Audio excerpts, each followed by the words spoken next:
Okay, we're going to be on page 172 as we go to look at the Magna Carta today.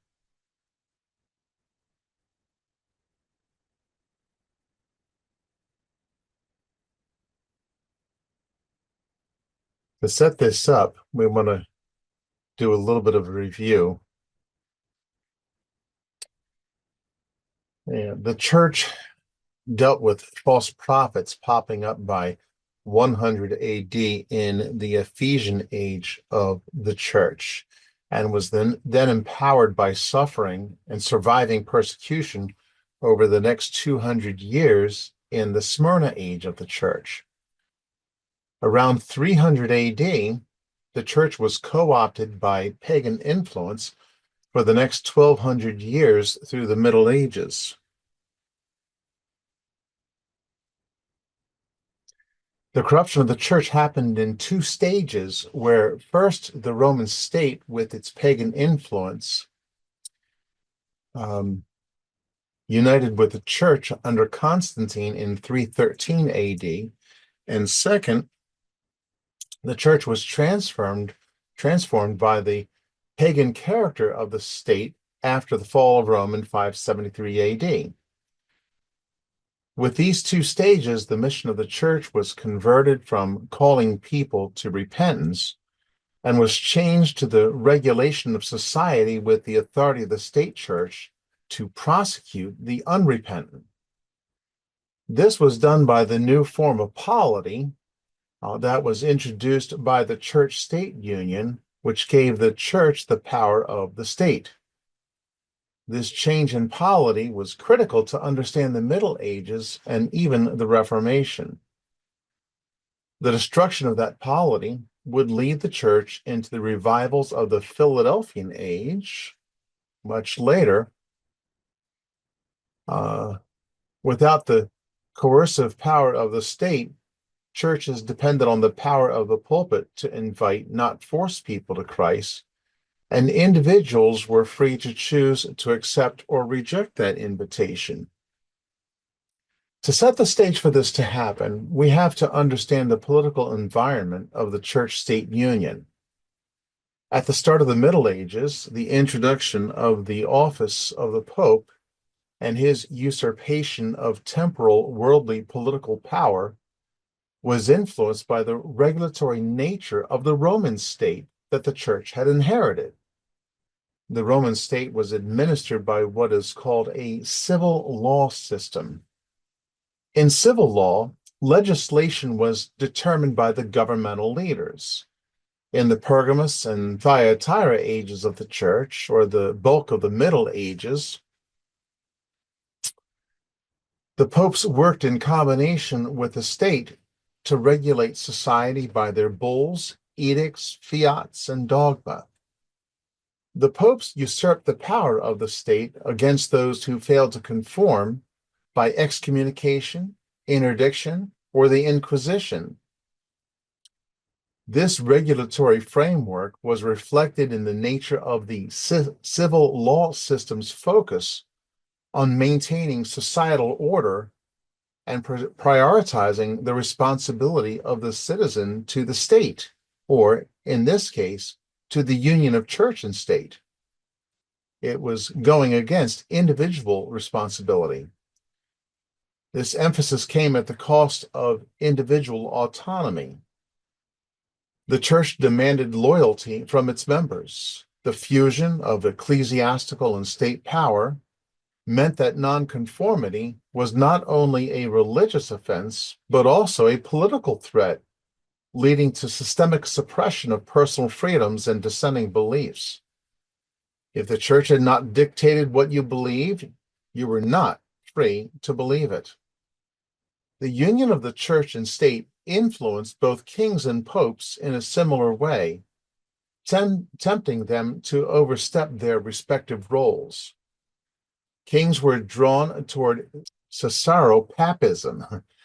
The kings, or Caesar, claimed authority over both secular and religious matters, as seen in their attempts to control the appointment of bishops and the administration of the church.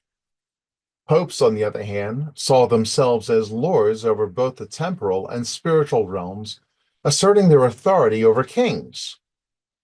This dynamic created a power struggle. Kings believed that they invested popes with power through political protection and recognition, while popes claimed they conferred divine legitimacy upon kings.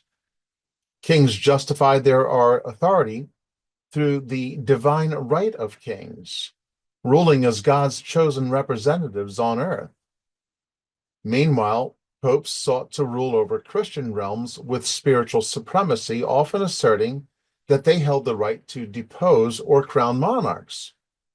While kings sought to dominate the church, popes sought to dominate the state, creating an ongoing tension between secular and religious power.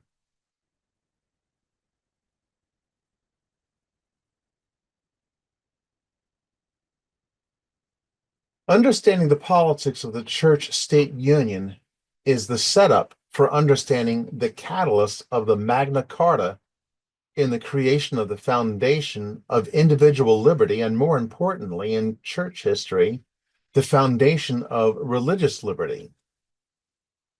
And we can see that here at the bottom of the screen, the Magna Carta in 1215 AD. The Magna Carta's influence began to emerge at the end of the Thyatira age, or the Middle Ages. It persisted through the Sardis age, or the Reformation, when the Protestant Reformation still wrestled with the effects of the state church, and it culminated in shaping the Philadelphian age, exemplified by the American Revolution. During this latter period, the ideas of liberty extended not only to personal and political freedoms, but also to religious liberty, marking a significant turning point in church history.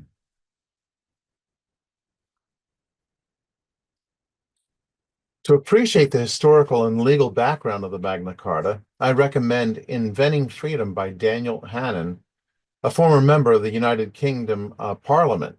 In this book, Hannan provides a detailed exploration of the common law system, as opposed to the civil law system that was a descendant from the Roman era. That civil law system that was in the Middle Ages, tracing its origins to foundational documents like the Magna Carta, and explaining how it became a cornerstone for governments influenced by English traditions. As we look at Magna Carta on page 172, it might seem out of place because it was an entirely political event that was, to all appearances, unrelated to church history.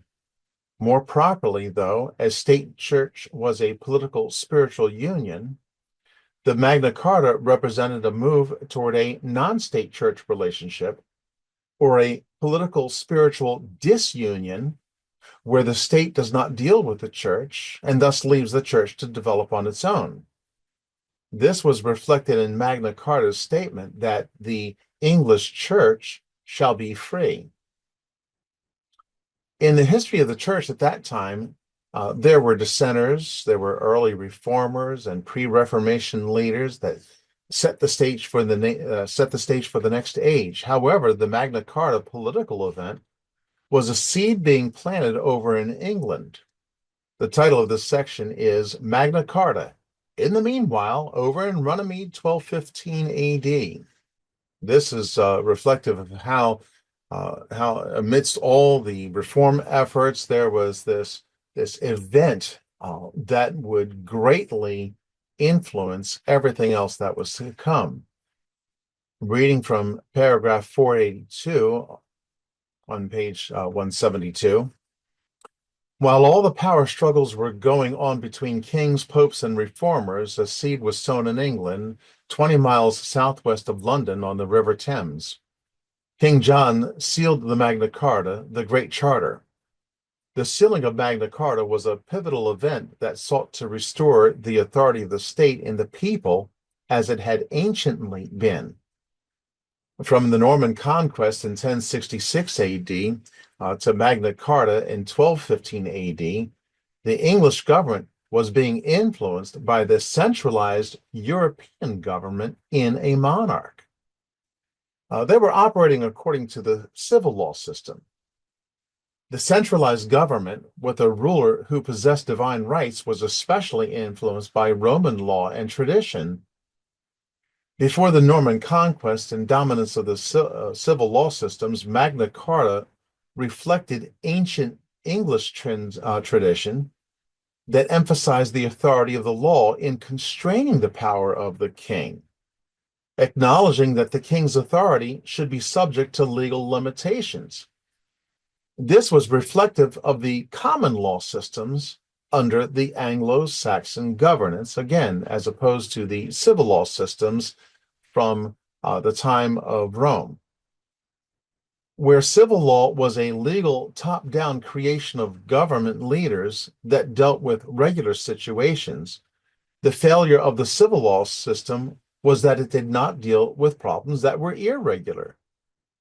A modern-day example of this came up in Germany in recent times that only allowed one product to be sold, even though a foreign version had similar purity standards. So, according to the nature of the civil law system of Europe, the Germans didn't have a law for the foreign products, so it couldn't be sold. Judges could not interpret the law, they could only apply the existing law, or the legislature could create a new law. Well, the Anglo-Saxon ancient ways of common law would deal with this kind of problem differently. Common law judges today look at other ways the laws might be applied to fit individual cases. They consult other cases in the past for the wisdom of the courts in similar cases and how other judges handled those cases. After a long history of cases, the interpretations of the law that were able to hold up have been used as precedents to govern the way new cases are handled. Precedents, however, could be overruled. And this is going to be something that is characteristic of the countries that were influenced by the English law system, such as Canada, Australia, the United States.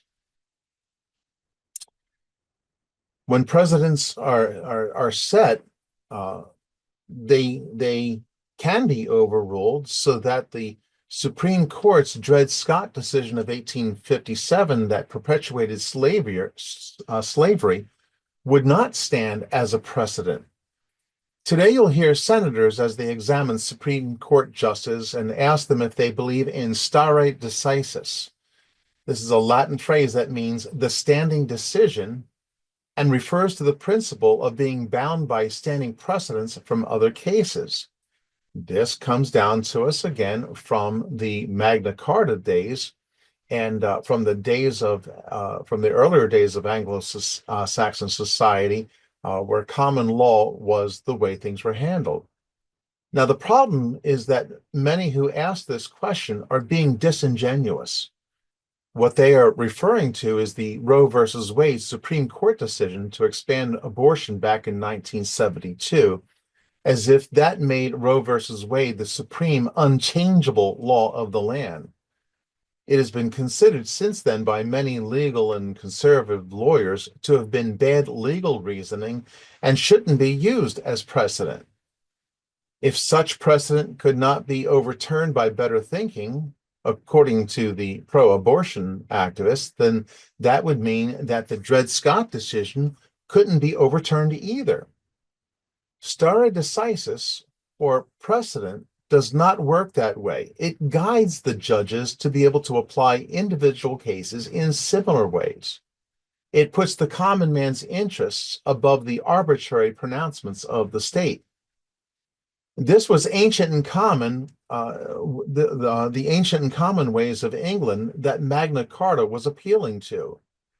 The principle of stare decisis has deep roots in the Anglo-Saxon legal tradition, where common law judges relied on past decisions to protect against arbitrary rulings. This approach to justice, emphasizing the rule of law and the rights of individuals, was central to the Magna Carta's legacy, which sought to limit the power of the state and establish consistent legal protections for everybody. King John's assertion of arbitrary power through divine right can be seen as a descendant of Roman civil law system traditions, Caesaropapism, which emphasized centralized authority and the union of political and spiritual power. Although his dispute was with the English barons, there were implications that would lead to the rights of the people to have their individual cases be heard in the common law system. Magna Carta was born of subjugating the king to the consent of the governed instead of being a dictator over the governed. So, common law systems, influenced by the ancient Anglo-Saxon ways, favored the individual needs of individuals, while civil law systems favored a one-size-fits-all dictate. This marked a significant step in the development of constitutional governance in England. It strongly implied that the king's authority should be subject to legal constraints. And this signified that the king was accountable under the law and not positioned above it. Reading from paragraph 485, the concept of the king not having absolute power would defeat the importance of individual liberty in later generations.